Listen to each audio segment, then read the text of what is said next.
सत श्री अकाल फ्रेंड्स। और आज की जो टॉपिक है काफ़ी ज़्यादा इंटरेस्टिंग और फास्टनेस से रिलेटेड है। जो ऑपरेटर लेवल, जो हेल्पर लेवल के ऑपरेटर्स हैं, उनके लिए काफ़ी ज़्यादा ही यूज़फुल ये वीडियो होने वाली है। और मैं कोशिश किया हूँ कि इतनी आसान तरीके से आपको समझाऊँ कि मतलब आपको एक बार देखने के बाद कुछ दूसरी वीडियो या कहीं साइट पे जाने की ज़रूरत ना पड़े। तो चलिए लेट्स बिना टाइम बर्बाद किए आपको लेके चलते हैं समझाने।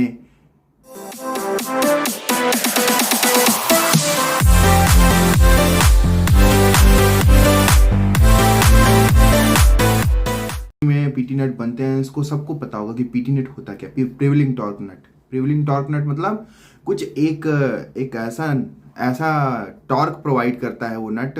इसमें टॉर्क प्रोवाइड कराना पड़ता है कि वो इजली फोर्स से वो ना टाइट होके बोल्ट पे, आप एग्जांपल में देख सकते हो, उसे एक एक्स्ट्रा फोर्स देना पड़े तब वो उस बोल्ट पे टाइट हो, मीटिंग पार्ट पे टाइट हो।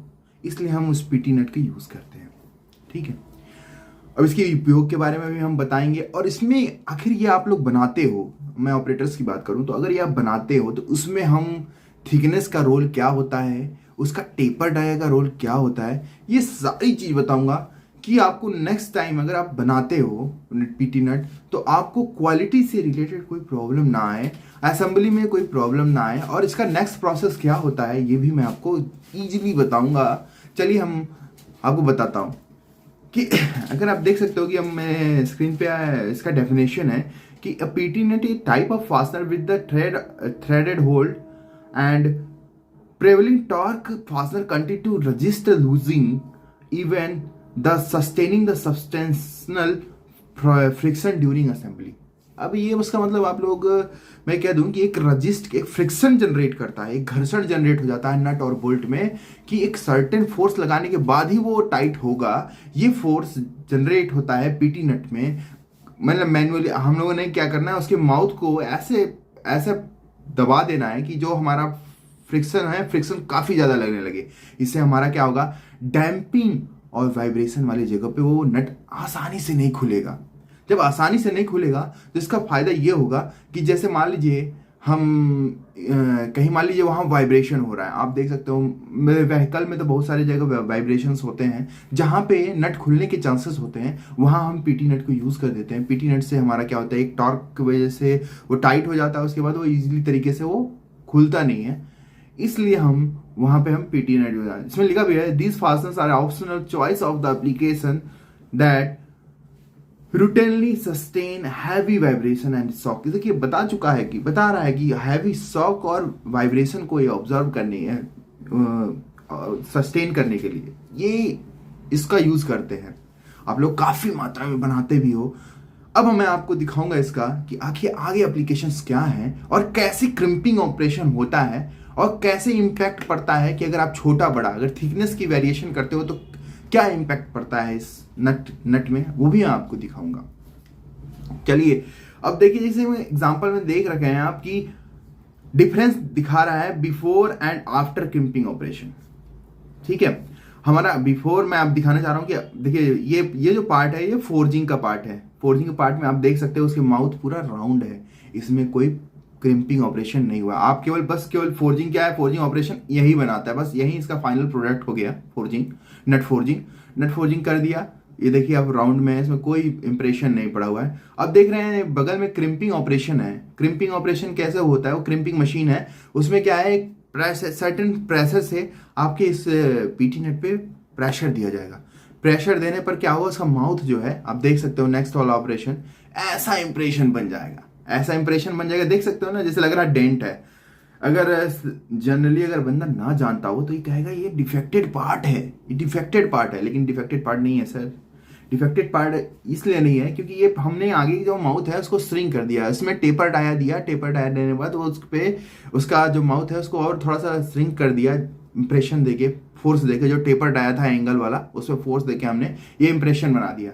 इससे क्या हुआ कि अब जो हम बोल्ट पे टाइट करेंगे ना, वो बोल्ट पे आसानी से टाइट नहीं होगा क्योंकि आगे जो माउथ है वो काफ़ी ज़्यादा मतलब उसको नैरो कर दिया गया है by the help of force, external force दबाने के बाद।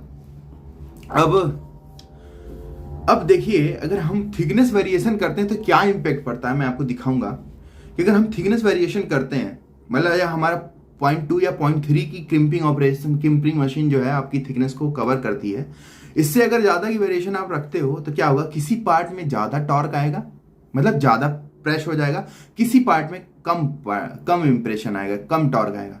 अब ये जान सकते हो कि अगर हम किसी में कम या किसी में ज़्यादा टॉर्क आएगा तो क्या होगा, ज़्यादा वाला टॉर्क क्या करेगा, मीटिंग पार्ट जहाँ पे हम इसको टाइट करेंगे वहां पे उसको वो पार्ट को, मीटिंग पार्ट को ना डिफेक्टेड कर सकता है, डिफेक्ट कर सकता है, तोड़ सकता है प्रेशर से। और जहां पे कम होगा, कम टॉर्क होगा, वो क्या होगा, वो इजीली तरीके से खुल जाएगा। मतलब जहां पे हमें एप्लीकेशन इसको लगाना है वहां पे ये इजीली तरीके से असेंबल तो हो जाएगा, लेकिन वो इजीली तरीके से रिमूव भी हो जाएगा। तो हम ये कहते हैं पीटी नट में टॉर्क जो है कम ज़्यादा ना आए, इसके लिए आपको हम बोलते हैं कि हमेशा जो है थिकनेस जो है टॉलरेंस में 0.2 या 0.25 के थिकनेस में टॉलरेंस में आप बनाइए। मतलब क्या, एक एग्जांपल में अगर 12 की थिकनेस है, 12 की थिकनेस है, तो 12 में हम आपको टॉलरेंस देते हैं जैसे 12 से 12.25, इतने में अगर आप बनाते हो थिकनेस, इसके बीच में वेरिएशन आता है तो आपका पीटी नट, हम क्रिम्पिंग ऑपरेशन में इसको इजीली तरीके से हम पूरा हैंडल कर ले। नहीं तो इसके बाद क्या ऑपरेशन क्या होगा, अगर छोटा बड़ा की प्रॉब्लम आई तो उसको अलग से सेग्रीगेट करना पड़ता है। जब उसको छटाई करना पड़ेगा तो आप जान सकते हो कि एक बंदा, मतलब पूरी शिफ्ट में, जब आपने फोर्जिंग मशीन से, नट फोर्जिंग मशीन से आपका जानते हैं प्रोडक्शन कितना हाई होता है। प्रोडक्शन आपका मान लीजिए एक डे में आपने 30,000 35,000 पीटी नट निकाल दिया, 30-35,000 को सेग्रीगेट करने में मैनुअली वो बंदा जो है 1 हफ्ते लेगा। तो क्या हमारे को कॉस्ट पड़ी, उसका कॉस्ट जो है और ज़्यादा इंक्रीज होते गया। तो आप लोग कोशिश कीजिए, अगर जब भी आप फोर्जिंग कर रहे हो तो आपको टॉलरेंस जितना, मतलब 0.25 का है, अगर 12 से 12-25 है तो 12-25 तक ही बनाएं एग्जाम्पल में। तो इससे क्या, इससे हमारे जो है, हमारा जो कॉस्ट है प्रोडक्ट का वो ज़्यादा नहीं बढ़ेगा और सेकेंडरी ऑपरेशन नहीं करना पड़ेगा। तो मैं आई होप जो भी फोर्जिंग ऑपरेटर है, हेल्पर है, वो इसके मतलब समझ गया होगा कि हम थिकनेस को क्यों बार बार बोलते हैं कि उसी साइज में बनाएं, उसी साइज में बनाएं। और जो टेपर डाया होता है, एक बार जो सेलेक्ट हो गया टेपर डाया, उसी को ही कंटिन्यू करके बनाना है। अगर टेपर डाया अगर कम हुआ या ज़्यादा हुआ तो इसका क्या होगा इम्पैक्ट, बीच में अगर कम ज़्यादा करते हो तो क्रिम्पिंग मशीन का जो पंच होता है ना, जो इंप्रेशन डालता है, उसका भी एंगल बार बार हमें चेंज करना पड़ेगा। इसमें क्रिम्पिंग ऑपरेशन में प्रॉब्लम आती है। तो आई होप आपको बहुत अच्छी लगी होगी वीडियो और ये नॉलेज कभी नहीं भूलेगी।